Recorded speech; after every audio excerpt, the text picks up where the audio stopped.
most of time. Meet a stranger, jump right in your climb. Waking up on your sofa.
A few moments later.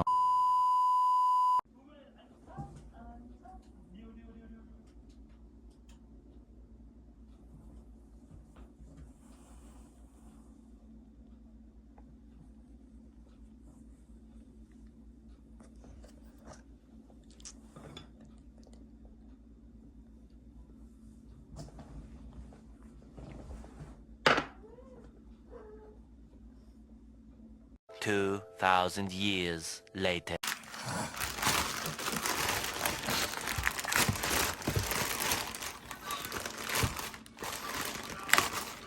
Ayan, meron na akong garlic.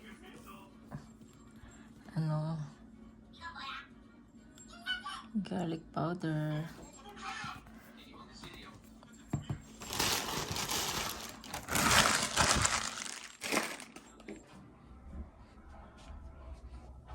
캡슐 오케이랑 비교가 안 됩니다.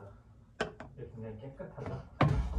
오늘 긴 하루를 마치고 이렇게 들어왔는데요. 필리핀에 처음 왔을 때부터 이 캐리어에 대한 극찬을 많이 했잖아요. 제가 사실 여행을 많이 다녔는지 몰라도 캐리어를 2년 반 이상을 못 The next day.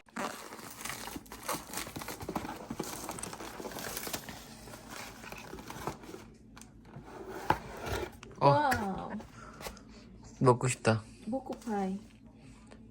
파이야? 이번에 뭐 어떤 파이예요? 코코넛 파이.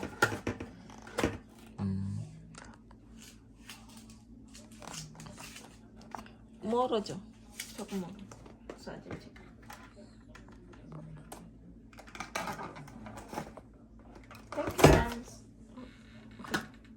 그래서 The next day.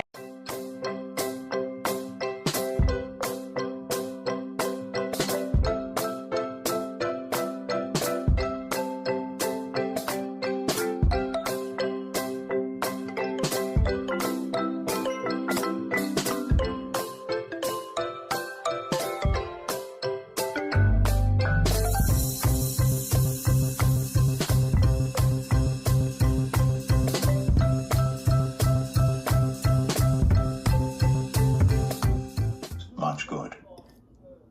Ecclesiastes 10. As dead flies give perfume a bad smell, so a little folly outweighs wisdom and honor. The heart of the wise inclines to the right, but the heart of the fool to the left. Even as fools walk along the road, they lack sense and show everyone how stupid they are. If a ruler's anger rises against you, Do not leave your post. Calmness can lay great offenses to rest. There is an evil I have seen under the sun, the sort of error that arises from a ruler, birth and whose princes eat at a proper time, for strength and not for drunkenness. Through laziness, the rafters sag. Because of idle hands, the house leaks. A feast is made for laughter. Wine makes life merry, and money is the answer for everything. Do not revile the king even in your thoughts. For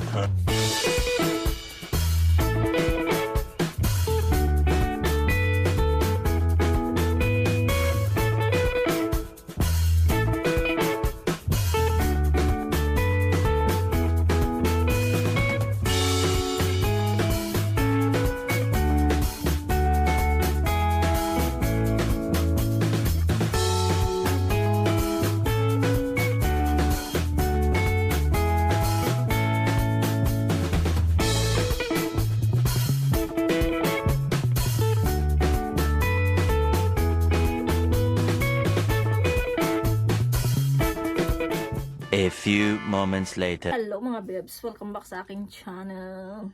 Ayan. Wala tayong vlog, kaya mag-vlog na naman tayo. So pang reserve, pang upload today. Ayan mga bebs, nakita nyo yung mga last vlog natin ay nag-unboxing tayo dahil namili ako ng kailangan nung parating ko na big gifts ni Mr. sa akin. Sabi niya, gifts niya daw yun sa akin Valentine's Day. So, kala ko okay na, kala ko gifts niya na sa akin yung flowers at saka yung chocolate. Pero meron pa pala na sobrang excited na ako. So, nabili na ni Mr. And darating siya next week. So, namimili ako ng kanyang accessories, mga beb. So, sobrang saya ko. At hindi ko na nga siya mahintay. I'm so excited. So, mag-aano tayo, mga bebs. In the morning, pakita ko lang sa inyo ang aking ginagawa sa face ko. Yung mga nilalagay ko sa mukha ko. Naghilamos na ako, mga bebs. Yung gamit ko lang ay Koji, mga bebs. Yun lang yung gamit ko na sabon, pati sa katawan ko. And then, yung kasama na yung body wash na Dove. Ayun. So, ito mga bebs. Una, tayo ay magto-toner. Yan. Ito lang ginagawa ko morning at saka evening. Ayan. So, meron na tayong ipahid ko lang dito. Sa mga Korean, mga bebs, yung mga Koreano, itong toner na to, ginaganon lang nila sa kamay, tas ganun, tas iganon lang nila. Tayo kasi, yung mga Eskinol, toner, ginagamitan natin ng bulak, diba? So ako, hindi ako sanay na ganun, yung ginaganon lang siya. Yung asawa ko ganyan yung ginagawa niya sa mukha niya. Sa mga bata, ito okay din po ito sa mga bata, mga bebs. Mawag si Mr. mga bebs. So ayun, yun na nga, saan na ba tayo? Ayun, so pwede ito sa mga bata, mga bebs. Ilang buwan na namin siyang ginagamit kasi malaki din siya. Magkano? 500 ml din siya, mga bebs. Ayan. Nakukorek ako ng ate ko. Minsan nanonood siya ng vlog ko. So, nakukorek niya yung mga sinasabi ko. So, ayun. Pagkatapos nito, ito lang, mga bebs. Sunscreen lang ginagamit ko, mga bebs. Ayan. Sunscreen. Yung nagustuhan kong sunscreen na Sika. So, ito yung ginagamit ko tuwing umaga, tapos gabi bago daw matulog. So, tinuruan din ako ng ate ko. Kasi daw, yung light daw natin dito sa bahay, nakakaano din daw sa, nakaka-wrinkles, at saka yung mga ganito, nakakaitim daw ng mukha. So, kailangan, laging merong sunscreen kahit nasa bahay. Tsaka kahit na gabi, mga bebs, ginagamit ko siya. Ano ba to? SPF 50+. PA plus yun siya. Iyon yung ating ko siya, nahiyang ko itong sunscreen na tong mga bebs na Sika. Hindi siya katulad ng ibang sunscreen na malagkit siya. Pinakaayaw ko yung malagkit yung mukha ko pag nagpahid ako ng mga kung ano-ano na sa mukha ko. Ayoko yung na ano ako, na iirita ako, lalo na pag dumidikit sa yung buhok ko sa mukha. Tas ayun, naiirita ako mga bebs. Ito hindi. Meron siyang lagkit, pero pag mga ilang minuto mawawala din yung lagkit niya mga bebs. Ayun. Kaya nagustuhan ko tong sunscreen na to.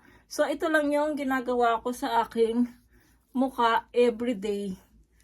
Kaya dati, naalala nyo kung may vlog na ako noon na sobrang dami kong pimples mga bebs. Ngayon, nagkaka-pimples ako isa-isa na lang, katulad ng pagkatapos kong magkaroon, doon ako nagkakaroon ng pimples. Baligtad, kasi dati, bago ako magkaroon, nagkakaroon na ako ng pimples, 3, ganyan, 4. Pero ngayon, isa-isa na lang, tapos nawawala. Dati dito, ayan o, yung nakaraan dito, tapos yung ito nga, ito siya, kita nyo ba? Ayan. So, medyo ano pa siya, buhay pa.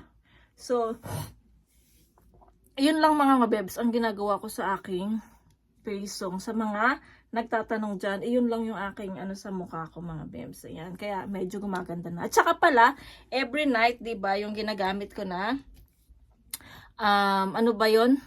Every night mga bebs, ito yung ginagamit ko, diba, yung binili ko sa Kupang, yung collagen. Ayan, yung face pack. Ito lang yung ginagamit ko every night. Ayan, pampatanggal ng stress sa mukha. Collagen. Pag uwi ko talaga ng Pilipinas, pag uuwi kami ng Pilipinas, bibili siguro ako ng maramihan nito kasi baka magtagal ako doon, magtagal kami doon dahil alam niyo na, kukuhahan na rin ako ng lisensya, driving license para makapag-drive na ako dito. Dala-dalawa yung kotse namin dito, hindi nagagamit. Sa isang linggo, tambay lang siya sa parking lot kasi nga Sunday lang kami lumalabas, 'di ba? Or minsan Saturday nakakalabas kami ganyan. So sayang naman yung sasakyan, 'di ba, kung hindi siya magagamit. Kaya siguro pag umuwi ako ng Pilipinas, magpapagawa na ako ng driver's license. International ko siya, tapos red ribbon ko siya. Yun yung, kasi mga ibang Pilipina dito mga bebs, umuwi lang din sila sa Pilipinas para magpagawa ng driver's license dahil napakahirap ditong kumuha at sobrang mahal ng babayaran mo dito pag kumuha ka ng license. Tapos mag-actual driving ka pa, babayaran mo pa yun mga bebs. Kaya sobrang mahal, siguro milyon na dito sa Korea, milyon yung babayaran mo mga bebs pag kumuha ka ng ano dito, driver's license. Pero sa Pilipinas, so meron nang nagsabi sa akin na mura lang daw. So ayun, kaya pag umuwi talaga ako ng Pilipinas mga bebs, hindi ko nasasayangin. Kukuha na talaga ako para makapag-drive na ako dito. Ayan. So ayun yung pangarap ko din, makakuha ako ng license at makapag-drive ako para naman igala ko yung mga anak ko, 'di ba? Kahit kami lang 3. Makalabas-labas kami, no. So makapag-shopping tayo mga bebs. So ayun, excited talaga ako sa darating na regalo ni Mr. sa akin. Grabe. Sobrang blessed talaga ako kay Mr. Kahit na wala siya. Kung ano yung gusto ko, binibigay talaga niya. Kaya sobrang blessed talaga ako sa asawa ko. So ayun. Hindi pa kami kumain, kakatawag niya lang. So kasi nga kahapon mga bebs, medyo masama yung pakiramdam ko. Kaya hindi rin ako nag-vlog, yung nag-video lang ako. So yung lalamunan ko kasi medyo yung lalamunan ko medyo mahapdi na medyo dry. Tapos kahapon yung mga mata ko sobrang mainit yung mga mata ko, yung ramdam ko mainit siya. So nag-test ako, sabi 37.3 siya. So medyo may sinat. Tapos kagabi binilhan ako ni Mr. Lumabas talaga siya pagkatapos niya mag-dinner. Lumabas talaga siya, pumunta siya ng drugstore para bilhan ako ng gamot. So meron akong gamot doon. So uminom naman ako kagabi. Okay naman na, hindi na parang wala nang feeling may lagnat, wala na. So ito na lang lalamunan. Pero try kong uminom mamaya ulit pagkatapos naming mananghalian. Anong oras na ba? So 12 mahigit na pala. So 12 na, mag-ready muna ako ng aming pagkain. Katapos ko lang din maglinis ng bahay, nakita nyo naman. So, yung sopa namin, yung sopa namin mga beb, sobrang dumi, diba? Sobrang dumi sa ilalim dahil mabigat siya, hindi ko siya mabuhat mag-isa. So, sinilip ko siya kanina kasi tuwing naglilinis ako, hindi ko masyadong nalilinis sa ilalim ng sofa. So, sinilip ko ngayon, kanina, sobrang daming dumi. Kaya sabi ko sa anak ko, sa dalawa, tulungan nila ako magbuhat. Hindi na ako nag-vlog. So, tinulungan na ako magbuhat. Tapos yun, binacuum ko yung ilalim ng sofa. So, sobrang saya ko na malinis ng tingnan yung bahay. Tapos, yung carpet sa sala, nilagay ko na sa washing. So, winashing ko na para malinis. Ito nga, itong carpet dito sa kwarto. Hindi ko pa to, baka bukas, i-washing ko tong carpet dito sa kwarto para malinis din. So, ayan mga bebs, ako ay mag-ready muna ng aming lunch. So, ito pala yung face ko mga bebs, sa mga nagsasabi na medyo gumaganda na yung mukha ko. So, ayun lang yung ginagamit ko mga bebs. Try nyo. Kaya lang, try nyo lang. Mas nakaganda kasi yung palaging may sunscreen sa mukha mga bebs. So, protect siya ng sunlight. So, mag-sunscreen kayo mga bebs kahit nasa bahay lang kayo. So, ayan. So, mag-ready muna ako ng lunch namin.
Laban na nga ako ng carpet. Magluluto ako ngayon ng para mamayang gabi na. So magluto ako ng rice cake soup. So yung soup ng mga Korean dito. Especially niluluto to mga bebs kapag Chinese New Year. Tapos yung nila dito, yung mga tradition nila. Ayan. So galing to sa church. Binigay sa church to noong Chinese New Year ba yun? O yung Solal ba yun? O Chuseok. Ayun, so galing to doon. So ngayon ko lang siya lulutuin. Hindi ko siya lulutuin ngayon. Lahat. Kasi nga, pagka marami, siya yung nag-i-expand siya mga bebs. So na mauubos yung, kahit na maglagay ka ng tubig, mauubos yung soup, sinisip-sip niya. So ayan, nagluluto na ako ng, yung soup niya, yung broth ba yun? Ayan, nagpapakulo ako niyan ng sibuyas,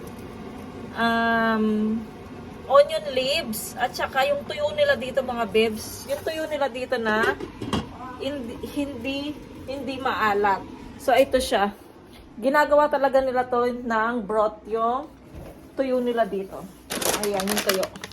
Ito yung tuyo nila dito mga bebs. Ito yung pinanggagawa nila ng sabaw kahit anong sabaw pwede para malasa siya. So, ayan din. So, natutunan ko na yan dito dahil 17 years na ako dito sa Korea. Siyempre, alam ko na rin yung lutuin.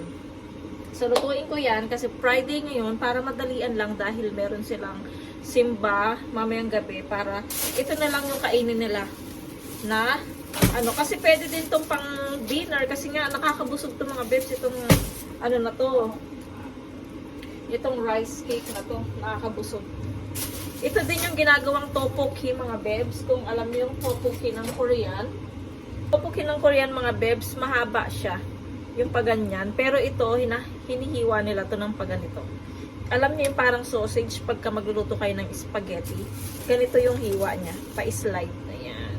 So, kukuha na tayo ng kukuha na tayo ng rice cake para iluto natin dyan. Mamaya pa natin ilalagay. Siyempre, tatanggalin ko muna yung dyan, yung nakalagay dyan na ingredients. Sasalain ko. Kasi meron siyang ibang ingredients mga bebs. Itong bawang at saka itong onion leaves. Kaya ginawa ko yun para maiwan na yung lasa ng sibuyas, lasa ng yun nga yung tuyo nila dito, ganun. Kaya ganyan yung luto ng mga Koreana. Ganito ang mga pagkain ng mga Koreano, mga bebs.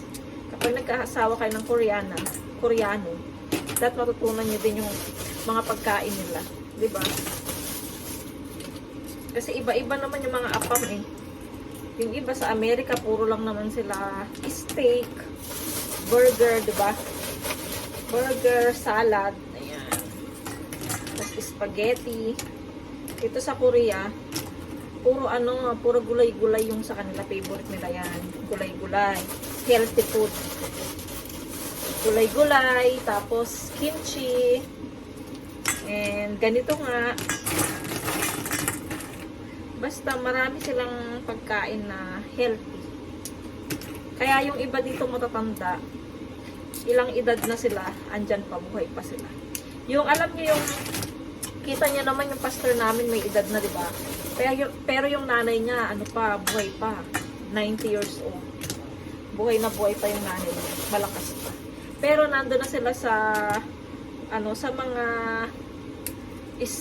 hospital, yung mga, nag-aalaga na doon sa hospital, doon na sila. Kasi hindi na rin naman hindi nila maalagaan, diba? Kaya doon na siya, nasa hospital na siya.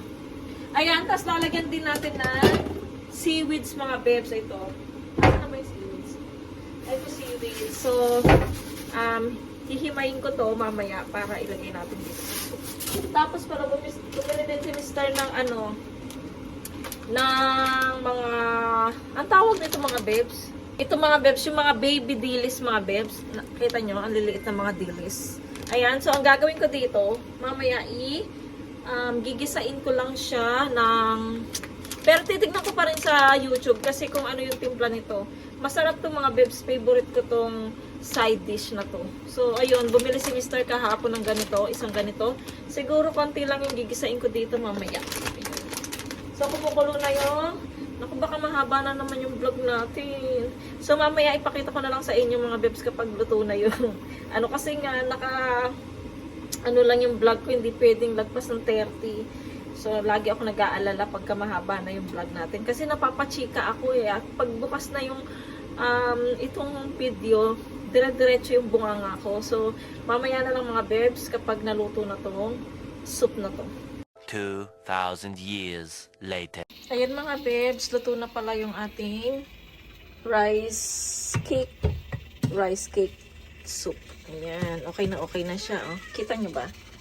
Ayan po, nilagyan ko siya ng itlog and then seaweeds, tapos asin, konting toyo.